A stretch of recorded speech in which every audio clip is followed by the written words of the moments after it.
Guruve Gaura Chanjaya Radhikaya Tadare Krishnaya Krishna Bhaktaya Tad Bhaktaya Namo Namaha Vancha Kalpa Tarubhyascha Kripa Sindhu Bhaja Patitanam Bhavanebhyo Vaishnavebhyo Namo Namaha Jaya Shri Krishna Chaitanya Prabhu Nityananda Shri Advaita Gadadhar Shivasari Gaura Bhaktavinda Hare Krishna Krishna Krishna Hare Hare Hare Rama Rama Rama Hare Hare.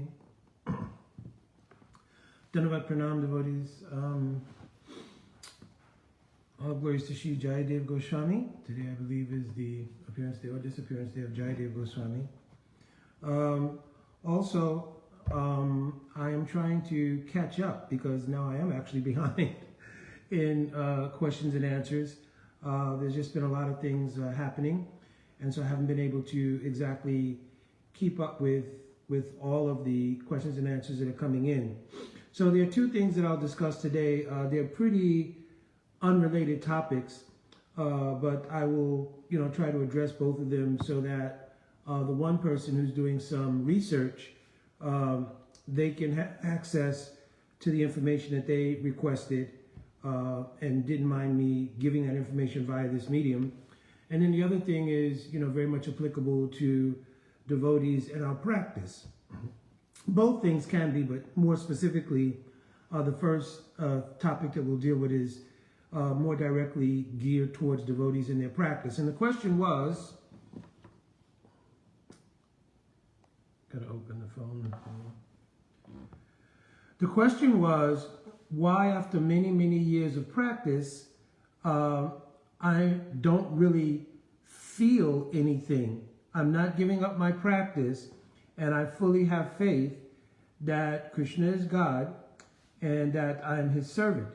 But I am not feeling anything like I read in all of the various writings of our Srila Prabhupada. Okay? So, of course, the first thing that comes to mind would be that how we measure spiritual feelings is not the same as measuring material feelings. In the material world, because from time without any beginning, we've been accustomed to dealing with material energy, we have developed internally a metric for describing when we're happy and when we're not. And it's all based around our interchange with the material energy, or our interaction with the material energy. So, but when it comes to spiritual emotions, we don't or have not developed yet a true metric for understanding how spiritual emotion is arising. And even when there's indication of that spiritual emotion being present, sometimes we cannot recognize it. So I'm giving an example. If a person looks at where they have come from in general, even if it's 1 or 2 years ago, what to speak of if it's 20 or 30 years ago, this devotee didn't write how long they've been practicing. But no matter what the time period, when you take even a simple measurement of where you were prior to developing faith in Bhakti, and then take a really close look at where you are now, you can see that there's, in general, a gulf of difference, even in a short time. The things that interest you, the things that you no longer have taste in, the association you no longer may find desirable, these are all indications of the spiritual emotions at work, correcting our inner orientation towards serving Krishna. So though they're not things which come up to a level of being appreciable to our material metric of examining them, still they're at work, they're functioning. To speak, is if you've been chanting for 10 years, 15 years, 20 years, 30, 40 years, or some people 50 years, then it sometimes requires a deeper retrospective and inner perspective to find how spiritual emotion is working. Now, also, if the nature of how we have been practicing has been what Rupa Goswami calls as niyamagraha, it means more ritualistic or anusthanik. Anusthanik I explained before. Anusthan means Anu means something that's done continuously. So anustan means a situated practice or procedure or ritual that you do daily, right? That's anustanic activity. So if we've been practicing bhakti anustanic way or niyamagraha ritualistically, then it's much more difficult to grasp the emotional content coming from the practice of bhakti. In order to have a reciprocation with the emotional content that's coming, we have to create the emotional investment. And faith is the currency by which we do that. In other words, our faith is the basis under which we invest our emotions, because as I mentioned earlier, we're only familiar with material emotions, so sometimes it's hard to, well, how do I invest spiritual emotions? I don't have any, so it becomes confusing. But your faith itself, your faith is the currency that is the initial spark of spiritual emotion. So when you're investing faith in something, that is the first investment of a emotional content.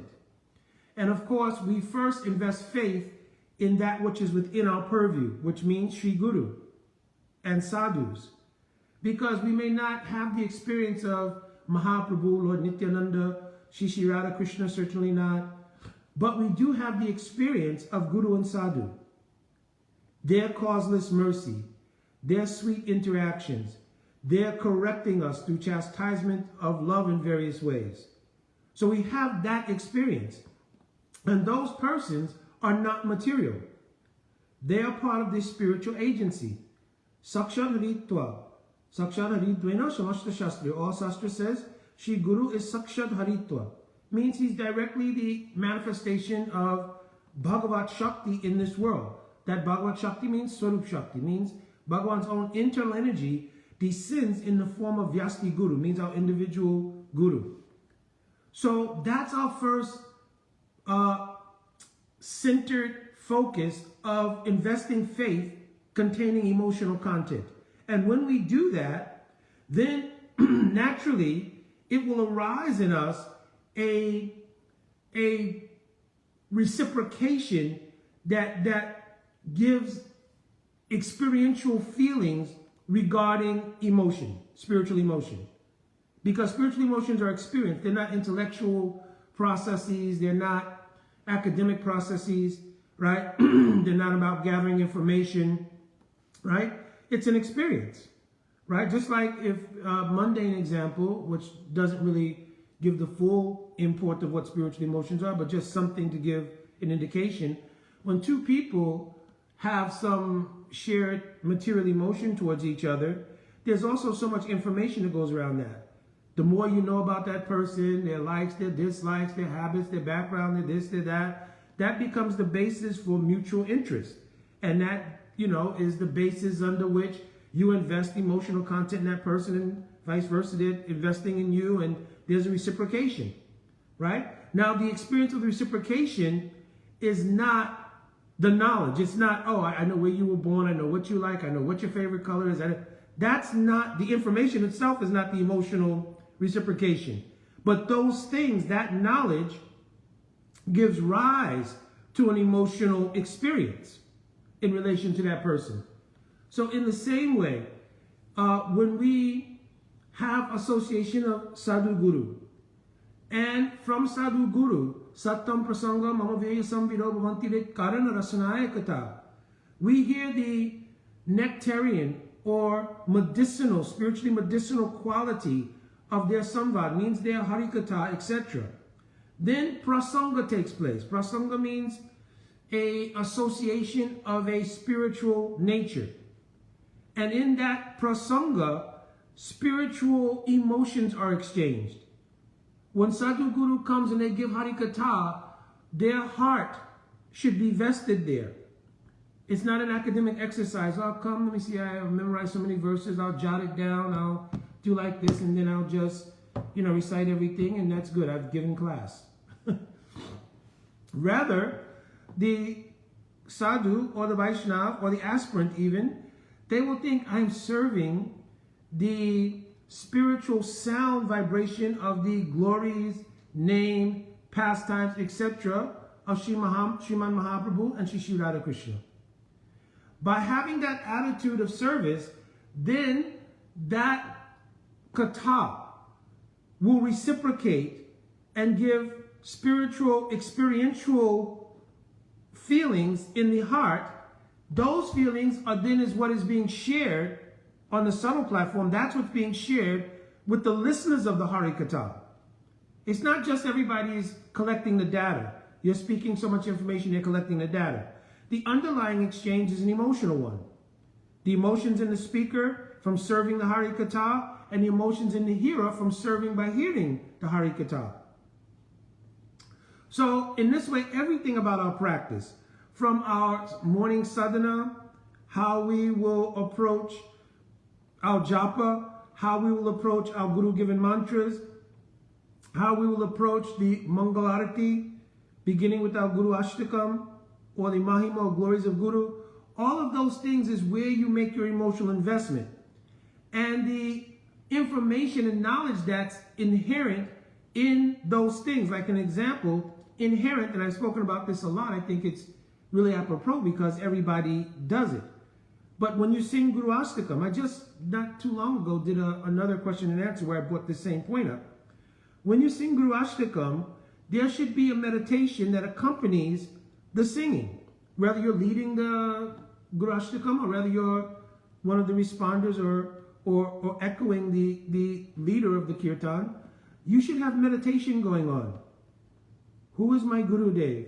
How he saved me from samsara. How he's brought me to the lotus feet of Mahaprabhu. How he allowed me to witness the mood of the kirtan. Right? Mahaprabhu Kirtana Nitya Gita. Mahaprabhu's dancing and singing is of the nature of the highest class of praying because it's Krishna tasting the mood of Radha. So all these things should come within your dhyan, your meditation while you're singing. Therefore, there can be emotional reciprocation because then when you get to the 7th verse and you'll say, oh, Sakshadari Tvena Shamashta Shastriya. All the Shastras have declared how glorious my Gurudev is. And I am so fortunate that Gurudev plucked me out of the suffering of samsara and has placed me in this position. In the verse prior to that, 6th stanza, oh, Ni Kunja Yuno Rati Keli Siddhai, my Gurudev has revealed his Swarup as an intimate servant of Shri Radha Krishna Yugal. How fortunate am I? 4th stanza, Chaturvidashi Bhagavat Prasad. Guru has given me the methodology by which to taste the 4 kinds of Bhagavat Prasad. It means also bhog when it's offered to Bhagavan and you taste that food remnant. This is one meaning. But another meaning here of Chatur Prasad, 4 kinds of Prasad, means Krishna's 4 kinds of sweetness. Venu Madhuri, Rupa Madhuri, Lila Madhuri, Prem Parikar Madhuri. So Guru arranges in the heart of the disciple how to taste, through doing bhajan, these 4 types of Krishna Madhuri. You understand? So when the meditation starts to become deep, naturally emotional content arises. Respect, gratification, adoration, all kinds of emotional content begin to arise. You understand? And then we begin to think, oh my Gurudev, for life after life that I've been in the material world, Chakudan Diloye, Janami Janami Prabhu Se, Divyagan Ride Prokashito. Throughout so many lives, my Gurudev has come to save me. And he has sprinkled Divya Gyan, this transcendental knowledge, in my heart, birth after birth. And now we gradually see ourselves elevating in bhakti more and more and more. Whatever challenges still may be there, and there may in fact be some, no doubt. Srila Vishnu Chakravarti Thakur Pad has laid out in Madhurya Kandamini all the peaks and valleys of the journey through bhakti. So it's not that there will always be, necessarily a smooth flow. Everybody's karmic DNA and their bhakti DNA from bhakti samskars are different. So some people have challenges, some people have less challenges because in the previous life they had more challenges. You understand? So it's all individual. But the ability to reciprocate with bhakti, the secret is in the things that I'm mentioning here. There has to be, through faith, emotional investment. And that emotional investment means as the knowledge regarding Bhagavan, regarding Sadhu Guru comes to you, you have to take the essential ingredients of that knowledge as the means to fuel an emotional relationship. In the same way, knowing all the different things about your significant other, right, fuel how you feel about them in a material sense. So with Bhagavan, it's just transcendental. All the things you know of, Sadhu Guru, my Gurudev's Harikatha, my Gurudev's sweet moods, my Gurudev, then the history of Sri Gurudev, all these things fuel an emotional connection. And sometimes one of the reasons why a person may not be experiencing emotional content in their practice of bhajan is because the nature of the relationship with Guru should be examined more closely. It means the nature of relationship with Guru Sadhu may be not so developed. You understand? Or it could be the nature of the Sadhu Guru that the mood is not, what should I say? The mood is not as conducive to having those experiences. Because if Sri Guru, for instance, has Guru Abhiman, I've spoken about this as well, then it obfuscates the purity of the reciprocal energy coming from the spiritual paradigm to be shared. Because the Guru is tasting, oh, I am Guru. Or the Sadhu is tasting, I am Sadhu. Or even if it's Kirtan, the Kirtaniya is tasting, oh, I have such a great voice, I'm such a great Kirtaniya. Any aspect of service to Bhagavan, if any kind of self-abhiman comes where the person is trying to taste some enjoyment from the element of pratishta involved there, it will obfuscate the purity of the reciprocation of the mood inherent in the spiritual substance, right? So if, for instance, in Harikatha, if the person thinks, yes, I'm speaking very, very nicely. Yes, I'm a very great scholar. Oh, yes, I know all Bhagavan, all Bhagavatam, all Bhagavad Gita, all Vedic Sastra. I'm a veritable walking library. And there's constant meditation on the happiness derived from feeling like you're a scholar. That will obfuscate the pure exchange of the Harikatha, which doesn't belong to anybody, it belongs to Bhagavan. It is the Mahima, glory of Bhagavan. And it is the Kripa and the mercy of our Guru Parampara, and especially our Guru Dev and Sadhus. We've not invented Sastra. We've not invented the conceptions behind Sastra, right? So what is our only function here? It is really instrumental in terms of being a vehicle by which to express it. And even that's mercy on us, because by that service, we get the benefit of the advancement in Bhakti. Much like Krishna told Arjuna in the Battle of Kurukshetra, you can be an instrument, but everything has already been done. So similarly, everything is already the arrangement of Bhagavan and our Guru Parampara. So we can only be instrumental. And in that way, there should not be any pride. And if there is no pride, you'll taste the reciprocation from the mood of service, and you won't obfuscate the glory and the sweetness of the katha, which is coming down to our parampara and is meant for the shrota, means the hearers, those who are hearing the Harikatha. You won't block their experience.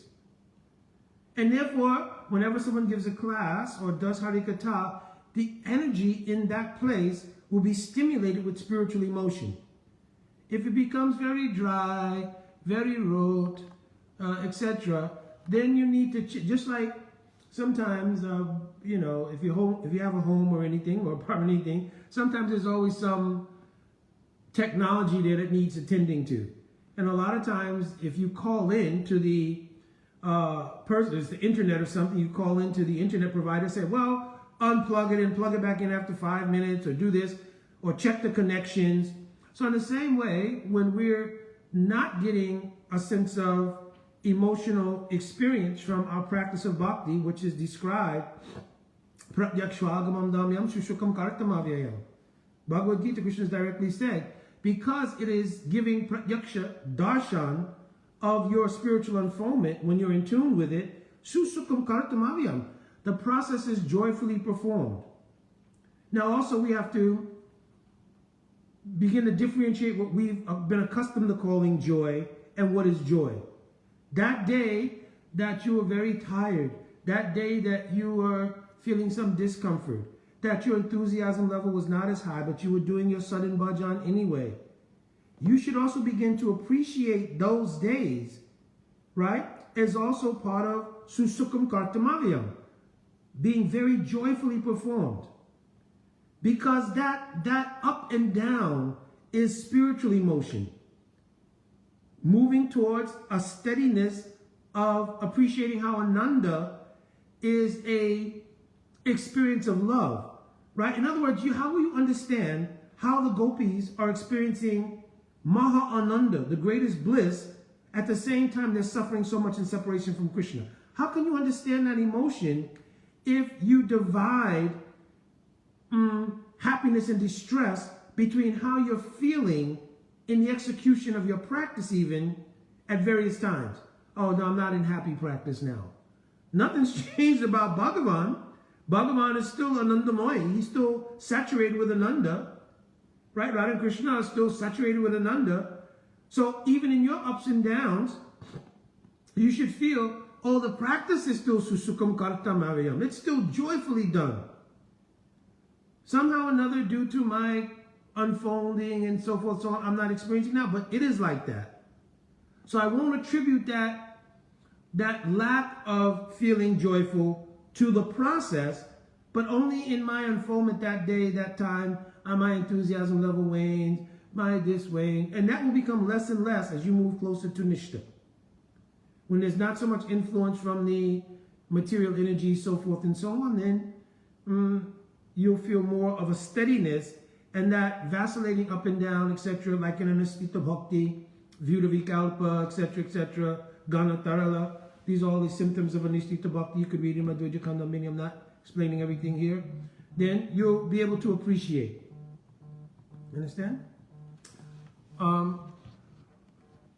So the other question was regarding, I have to answer something right quick. Bear with me. Give me 1 second. This was kind of important.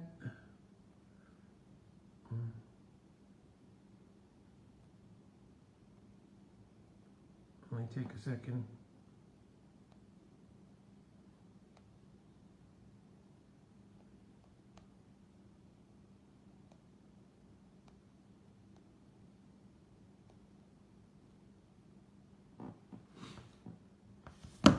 Okay, so the other question dealt with something which many devotees, may not have much understanding of because it's not something that's directly in most people's devotional experience. But someone was asking me, they're doing research regarding the nature of the connections between traditional African forms of spirituality and Bhakti tradition. Because I spent many years, almost 8 years or 9 or something, doing service in Africa, and even prior to going to Africa, I had done research and so forth about this topic. They were inquiring about some of the connections, and they wanted it done on this forum. I guess they'll have friends and they'll watch this, and I guess that's where they will glean whatever information they're trying to glean from it. So, of course, there are, like, not only in the African cosmology, but in many spiritual traditions of antiquity, you'll find a sort of common thread in a lot of them. Because, really, there's only one spiritual tradition. That is love and service to God. That one tradition, or that one experience, that one spiritual reality has taken many shapes and forms according to time, place, circumstances, different levels of consciousness, etc., etc. So some of the things that you'll find in terms of commonalities between all of these things is that generally there's always a conception of a supreme being. And in most cultures of antiquity, that expression is both masculine and feminine in polarity. Right? So for instance, in Ghana, God is called Mawulisa, right? And it means the masculine feminine form of God. In Kemetic traditions or ancient Egyptian situations, it is called Asara Set, or Greek said Isis and Osiris. Right? So you always have the masculine and feminine polarities of God. Of course, obviously, Radha Krishna, Sita Ram, Lakshmi Narayan, it's just completely manifest in Vedic culture. You see it all over, that there's always the masculine and feminine polarity, or the Shakti and Shakti Mum, or the power and the possessor of the power. Right? So one commonality you'll find in almost every spiritual tradition is that. Now, of course, some people say, well, wait, you don't see it as much in Hebraic tradition, or you don't see it as much in what is Christianity, which is, you know, sort of the development from Hebraic traditions, or an Islamic tradition. If you look very closely and you look very deeply in even those traditions, you will also find the same concept of a masculine and feminine polarity of God. Because if God is not complete, how can expressions be there in the creations that's not there in the Creator? So in other words, unless God had a masculine and feminine polarity, how can we find those dynamics present in the creation, right? So I'm talking about understanding the nature of Genesis. In other words, you can't have something in the creation that wasn't present in the Creator. If I create a piece of art or a piece of music, there's something that's in me that manifests in that created thing, whether it's music or art or furniture, whatever it is, that is present in me. Other than that, it couldn't have been manifest from me in the shape or form of whatever it is. So in the absolute truth, in the absolute form of God, there must be the masculine and feminine polarity, one thing. Two, there's also a commonality of sort of empowered features of that form of God, which manifest as part of the universal administration, so to speak, of the creation, right? So, for instance, in Vedic culture, they're called devatas. For instance, in the culture of Ifa, or the Yoruba culture, which comes from the western part of Africa, which was very prominent because many of the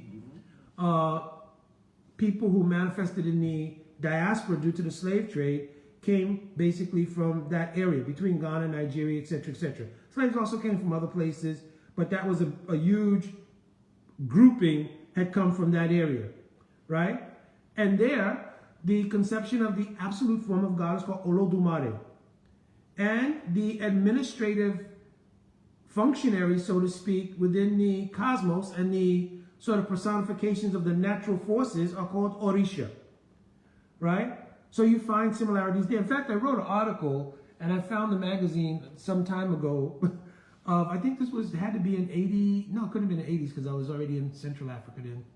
Had to be late 79 or 80 that I wrote an article for a magazine in Nigeria describing all this stuff, right? Describe the relationship between Vedic culture and the culture in Nigeria and so forth and so on. And I also remember going to one very sacred place in Nigeria. It is called Ife, right? Ile-Ife.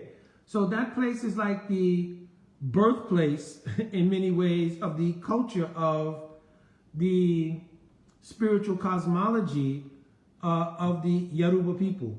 And of course, it has given expression in the diaspora in the due to the slave trade in various forms, like in Brazil in Candomblé, in Cuba in Lucumi, in the Western world it became like Santeria because there was some synthesis with Christianity because of the issues with the slave trade and all of that. But in that place, Ile-Ife, there's a huge university there. And I went there to do a book fair, actually, at the invitation of one person who was very steeped in that tradition, right? And one form of priesthood in that tradition is called Babalaos. And he was a Babalao, but he's also a medical doctor and a professor at the university. So he hosted me, and we did the book fair. I took a bunch of, obviously, Srila Prabhupada's books and so forth and so on.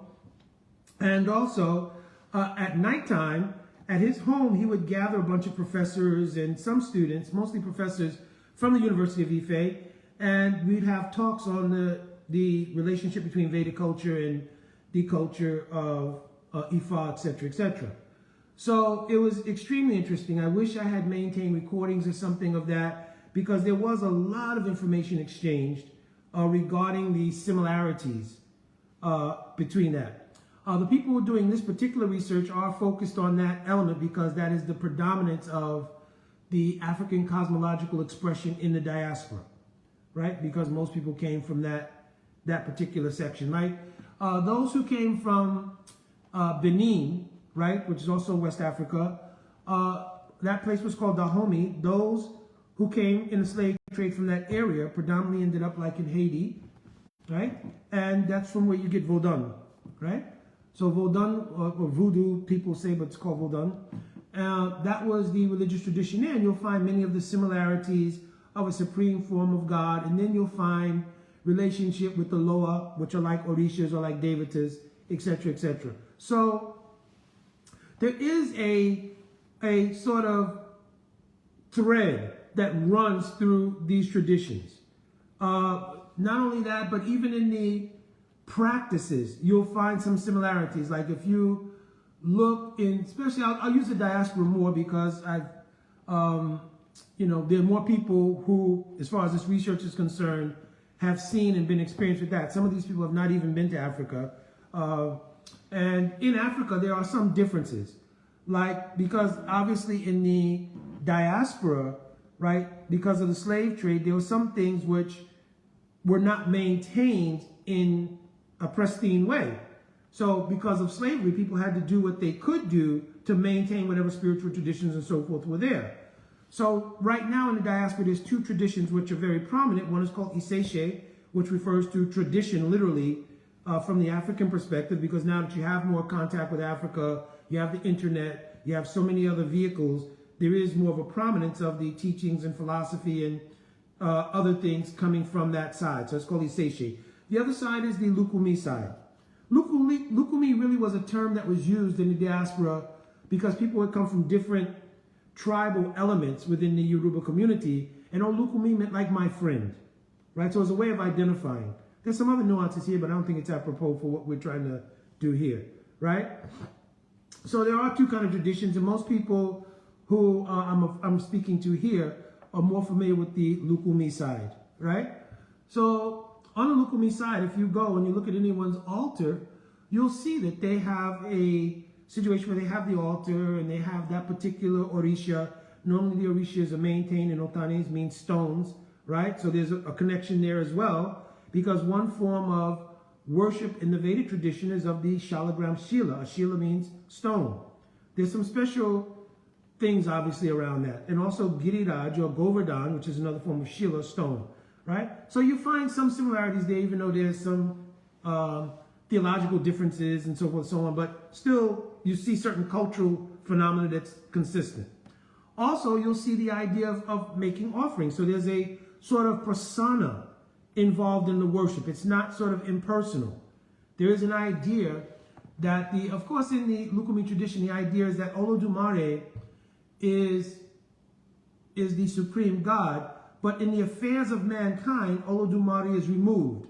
And that's not really that different from Vaishnav culture as well, or Vedic culture as well, because we don't consider that, for instance, Radha and Krishna are concerned with or deal with so much the average activities of the material world, right? That's an attainment of a purely spiritual nature, right? The administrators of the material elements, like the Devatas, Indra for rain, and then you have Brahma, who's the creator.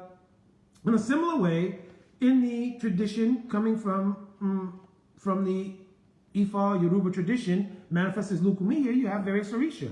Like Obatala is very similar to Lord Brahma in terms of the sort of theological relationship. Indra is very similar to Chango in the theological relationship. You know, the Ibeji are very similar to Ashwini and Kumars, right? So you find all kinds of similarities there, and also the fact that there's some persona involved in the mode of worship. It's not an impersonal thing, right? They have a way of offering, various foods and so forth that are the liked foods of that particular Orisha and so forth and so on.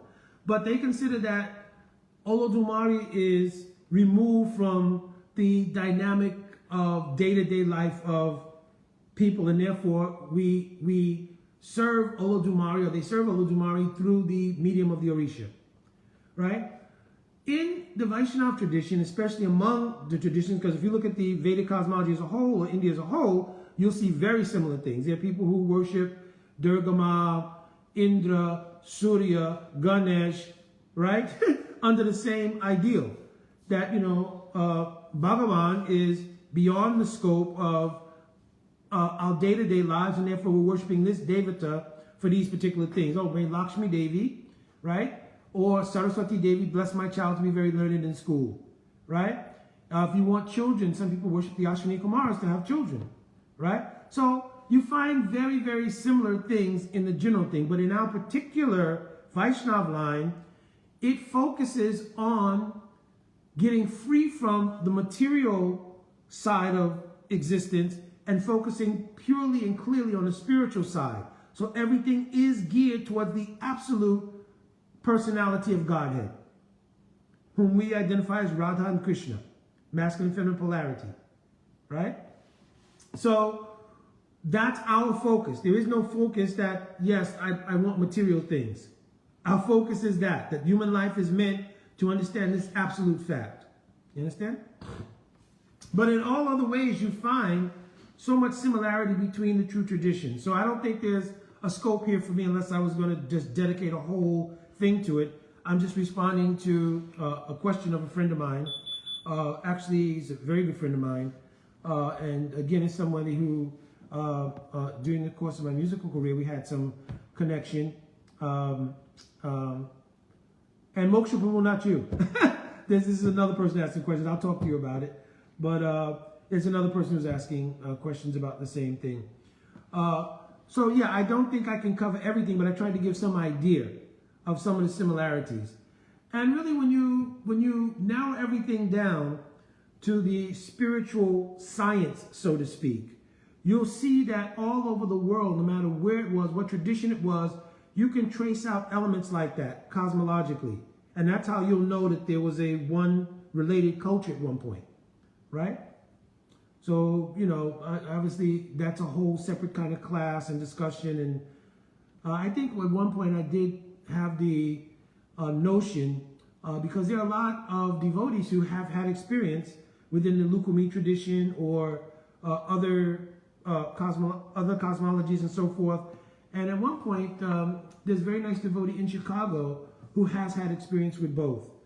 And we were going to do like a forum to invite people from both traditions to sit and have this kind of discussion. So maybe that will arise in the future, but just between everything else going on, I've just not really had the time to focus in and get that done. But certainly I'll pray to Sri Guru Gauranga that there'll be some arrangement that I can actually facilitate that, because I just think it would be very wholesome and healthy as a spiritually unifying, for one, but also spiritually uplifting idea to start seeing the common thread and also seeing the ultimate goal being the same.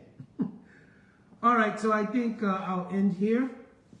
And again, my dandavats to all devotees. Vancha kalpatruvesha kripa sindhuvevacha patitanam pavanebhyo vaishnavebhyo namo namaha.